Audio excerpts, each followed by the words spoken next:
All right, I am thrilled to introduce our last speaker in this round of Tech Talks, Dr. Deb Agarwal. She is a senior scientist at Lawrence Berkeley National Laboratory, where she is the head of the Department of Data Science and Technology.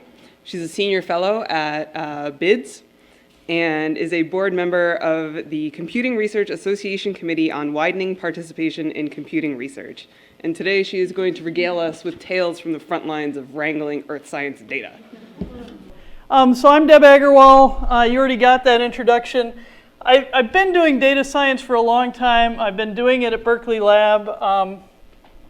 Started out more in the CS research and then moved to the data science over time. And I know Danny and Kirsten already talked a little bit about the National Lab. I think one of the key elements, though, that kind of came out of their talks, but I just want to re-emphasize, one of the big differences between working in academia and working in the national labs is that we can actually work on really large team science with a broad degree of different professionals from across the different science disciplines on these long-term problems. And you know, that's what Lawrence even established the labs to do. And I think you see it in the various projects that we brought out, but I just want to reemphasize that. So in our data science and technology department up at the laboratory, we're in the computational research division. And we do really two major focuses. One is on, you know, the traditional research problems, right? Looking at how do we advance data science capabilities throughout the areas. Data management, data visualization, data analytics, frameworks, all of the different pieces of workflows. And then we also do a lot of partnering with the different disciplines to actually work on their science challenges. I'm going to primarily talk about those science challenges just like my other two colleagues did, just because they're so much fun. So one of the points I want to make about our department, I just went in this morning and just went into the department page and picked off all the women. 14 out of 43. So there are women in data science. Okay.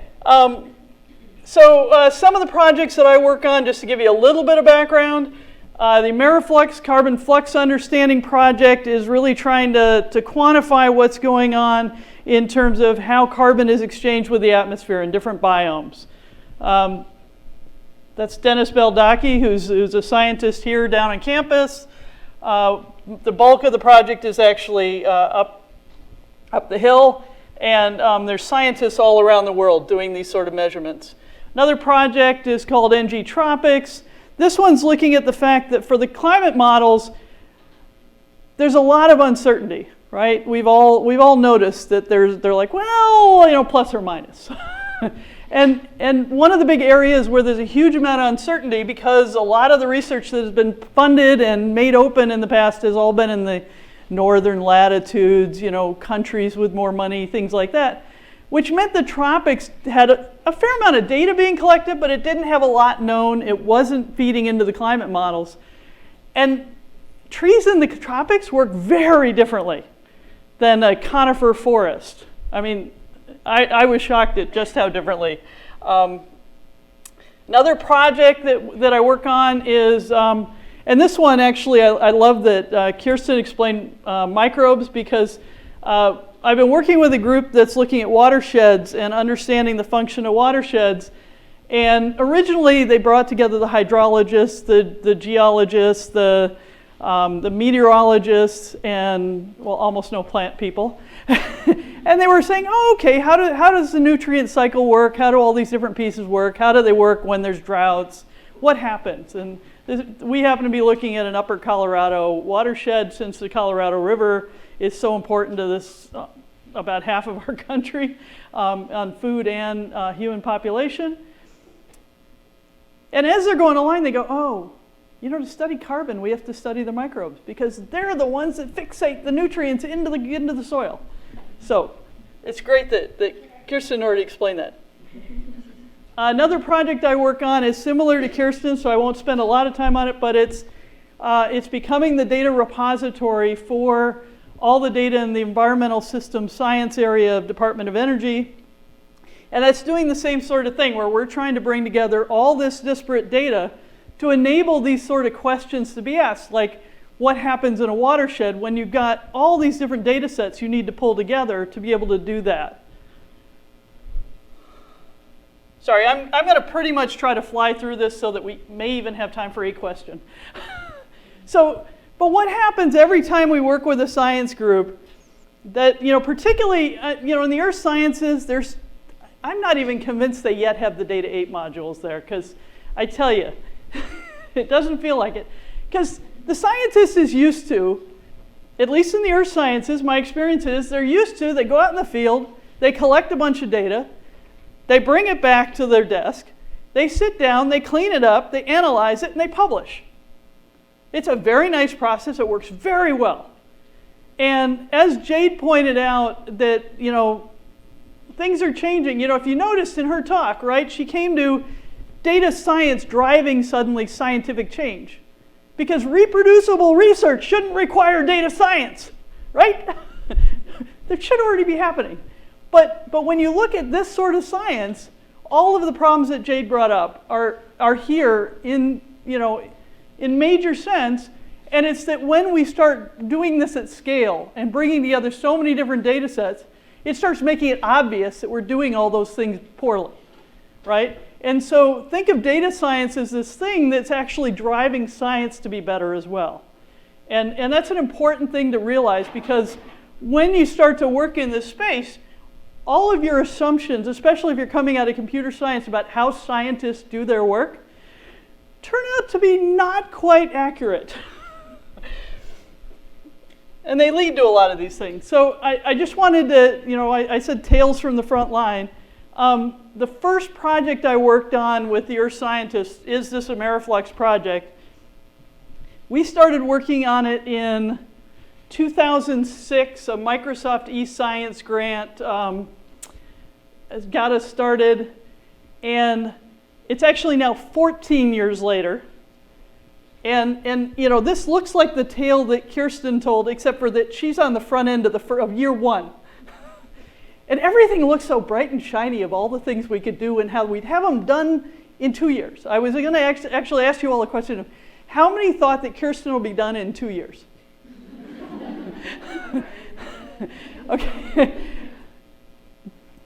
When you get involved in this, you look at it and you say, oh my God, I can see all the things you have to do. You have to standardize your data. You need to do better QAQC. You need to track what's going on in your data. You need better versioning. You need identifiers for the sites.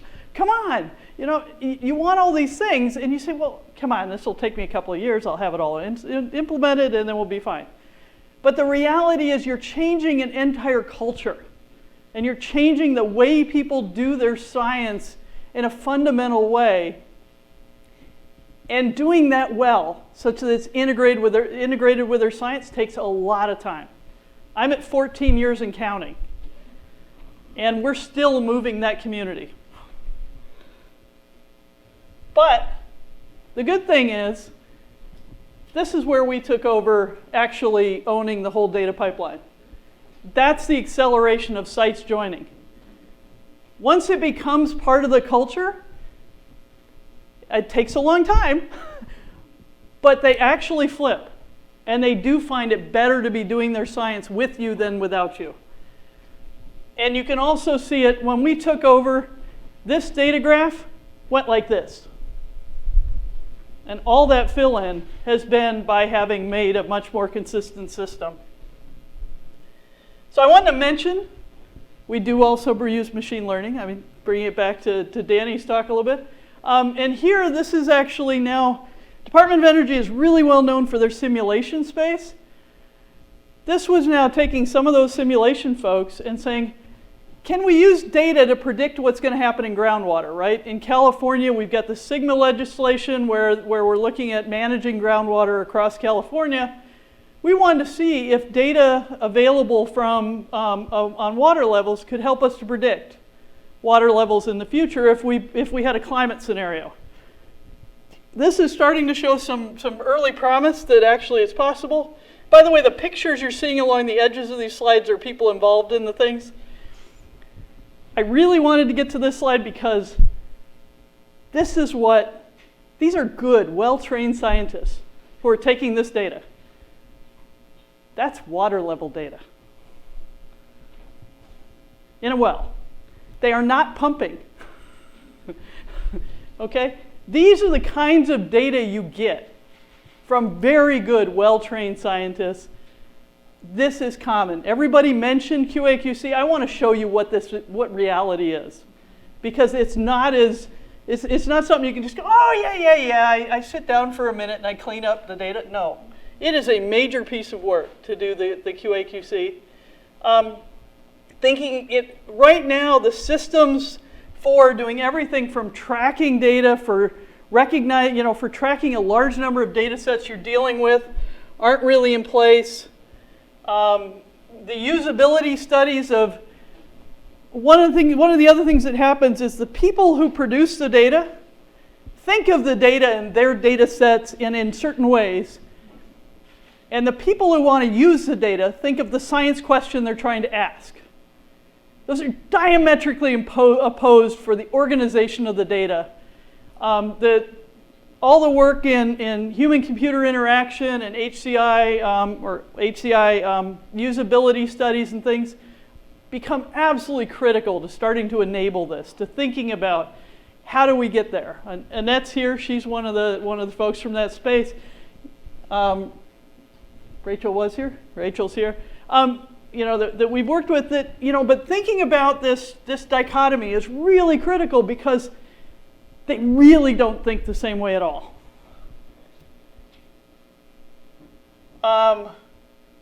Kirsten already talked about data integration, so I won't. She showed a nice, clean little life cycle of data.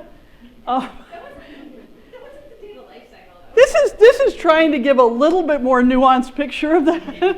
I just started throwing random, all these green text or just things I threw on this morning going, what else really happens in here? Okay, I'm going to end with that and ask for any questions. And I use this little construction guide because, we're 14 years in on my work on data science, even with the Ameriflex collaboration, and it's still a work under construction. And it will be for quite a long time.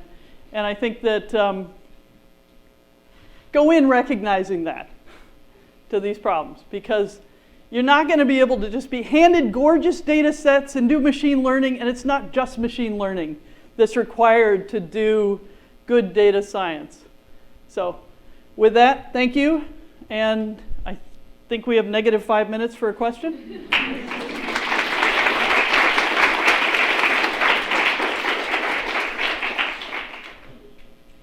And I want to put in one plug. The Computing Research Association Committee on Widening Participation runs 3 different workshops you should be aware of. Well, actually 4 or 5, but there's a grad cohort, which is for women in graduate school. It's usually in your 2nd or 3rd year. You can apply to go. It's every year. It brings together about 800 women in computer science graduate students to be a cohort, does a whole lot of mentoring and training at that workshop. I highly recommend it. Then the ones that I help run, there's an early career and a mid-career as well. So early career is in your first 5 years of your career, sort of postdoc and first several years of your career. Mid-career is meant to be when you're looking at and this is not just labs, this is academics, labs, and industry. The mid-career is for looking at when you're trying to advance to the senior ranks, when you're trying to get that tenure track position, when you're trying to get senior science ranks. So look those up, look up CRAWP, and consider going to those, because they're really valuable. Thank you so much, Deb, and thank you for your graciousness in the face of our schedule running long.